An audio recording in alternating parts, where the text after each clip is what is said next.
What's up, tribe? How you guys doing? Go ahead and hit that subscribe button, and I hope you like this video. This is going to be your review of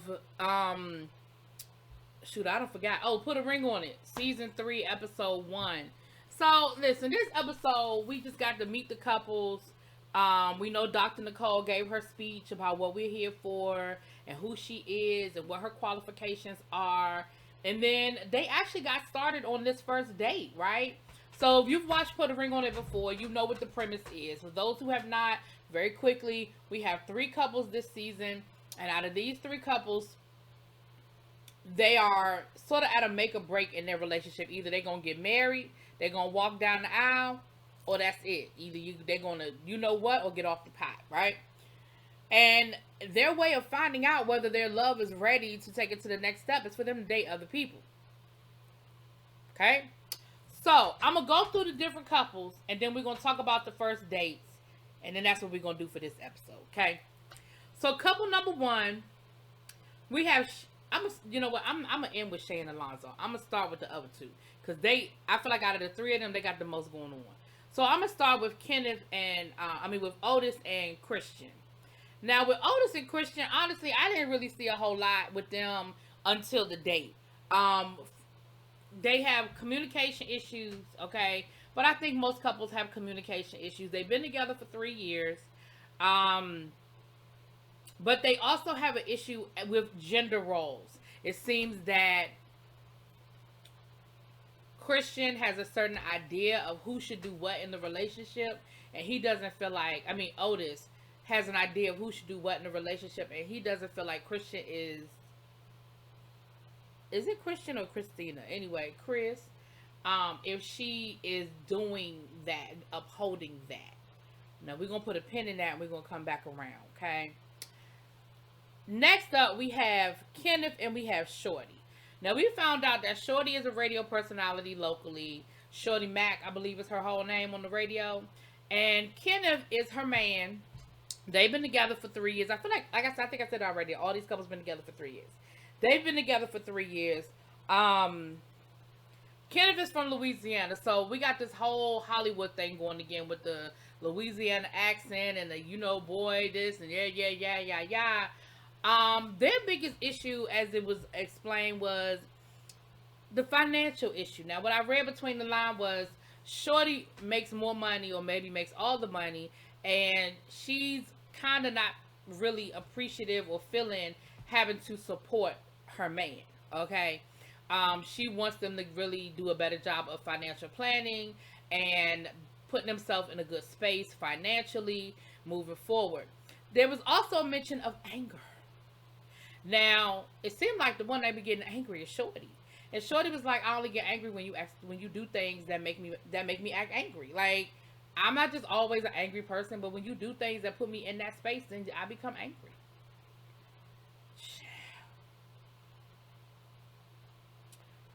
Last but not least, we have Shay and Alonzo.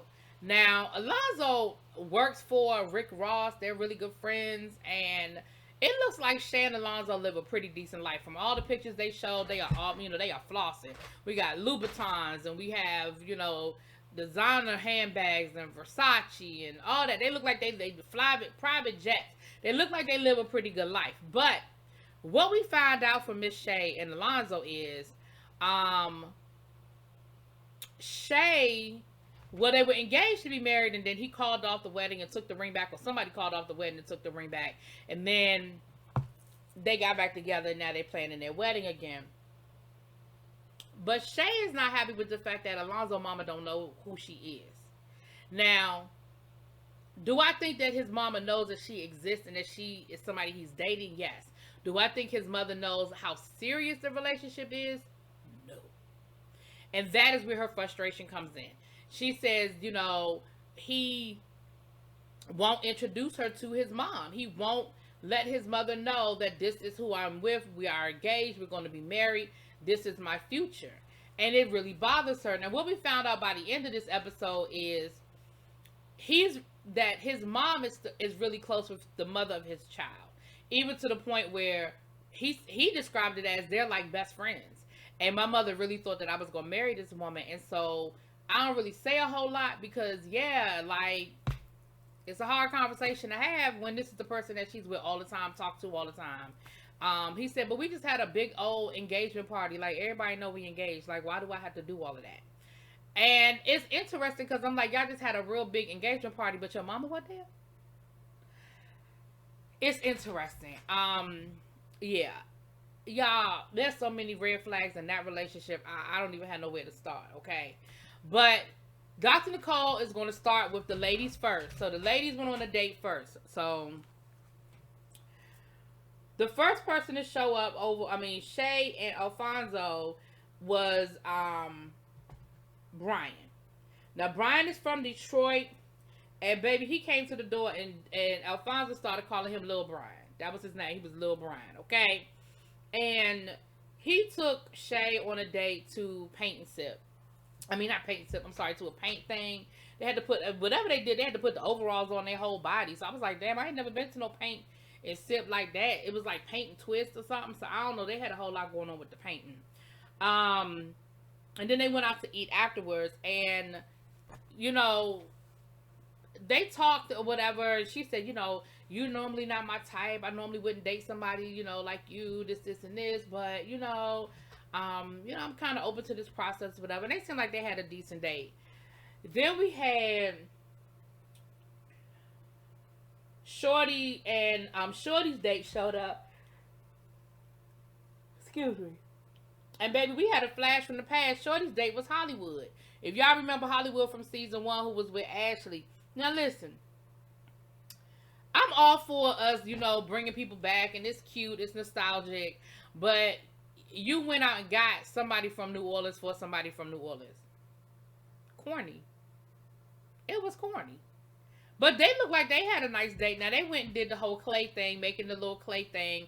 And of course there was a lot of sexual innuendos about, you know, I don't know how to get my thing up, and you got to keep your hands wet. You got to work from the bottom to the top. And I mean, even though they were really legit talking about how to make the clay vase, it was full of sexual energy and sexual innuendo.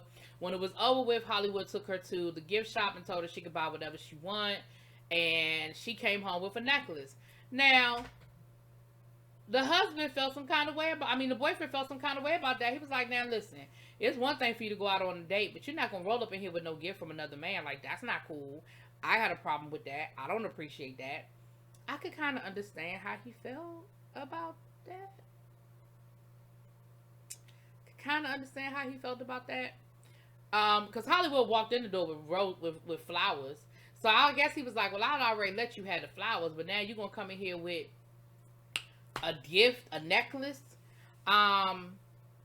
So of course he wasn't feeling it, and he, you know, had a problem with it or whatever. But the biggest blow up was with the last couple, with Miss Otis and Miss Christian. Now her date was a guy by the name of Meta. Meta is from Nubia, Southwest Africa, and he is a soccer coach. And she, come to find out, she's a tennis coach. So they went on a date where he was teaching her how to play soccer or whatever, and he gave her flowers as well. So she gets home from her date and she got the flowers. Baby, Otis threw him a good old temper tantrum. Do you hear me? He showed his entire ass. He was like, you doing too much. You don't come in here with some roses with another man. Like, come on now, you tripping. You doing too much. And he took the roses, he threw the roses away. Okay, fine. You threw the damn roses away. Whatever. Even though, what them roses do to you? The roses ain't do nothing. Well, flowers didn't do nothing to you. But then he was cooking, and he would not. He told her that she couldn't have none of his food. That he was cooking for himself, and she couldn't have none. And she was like, "Are you serious?" He was like, "I'm serious. Like, this for me." He was cooking a whole damn salmon. A whole damn salmon. And was like, nah, you can't have none of this. She's like, fine, and I just warm up my leftovers. And he let her warm up them leftovers and eat them. Then he gonna tell her, you need to go take a shower. Yeah, you need to go wash all of that off of you. You was out with another man. You need to wash that off of you. You need to go take you a shower. And then he was just talking to her crazy about knowing her role and knowing her place. And I said, To the point where the last thing we saw was them sitting at that table and her eating them damn leftovers and him eating that whole big old piece of salmon by himself and her ass sitting there crying. I wish I would have gave him that satisfaction. I'd have got up and walked away from that table before I gave him the satisfaction of him seeing me sit there crying. I wish I would. Anyway. Y'all, that's all I got. They was getting on my nerves from the first 5 minutes. I don't have a whole lot to give. You know, Dr. Nicole, at the end, we saw where Shay was trying to explain why she gets so frustrated with Alfonso and why it bothers her that Alfonso will not claim her. And he is sitting there laughing. It's funny to him. Everything she said, he giggling, he laughing. It's a joke. To the point where she finally got up and walked off and we could hear her crying through the door. And that's pretty much where the episode ended. Child, these couples got some issues. But here's where my frustration is going to come in with this episode, with this show. We're going to go through 10 episodes of this bullshit, right? We're going to get to the end and all of them going to propose. All of them going to put a ring on it. Anyway, let me know what y'all think. I'll talk to y'all later. Peace.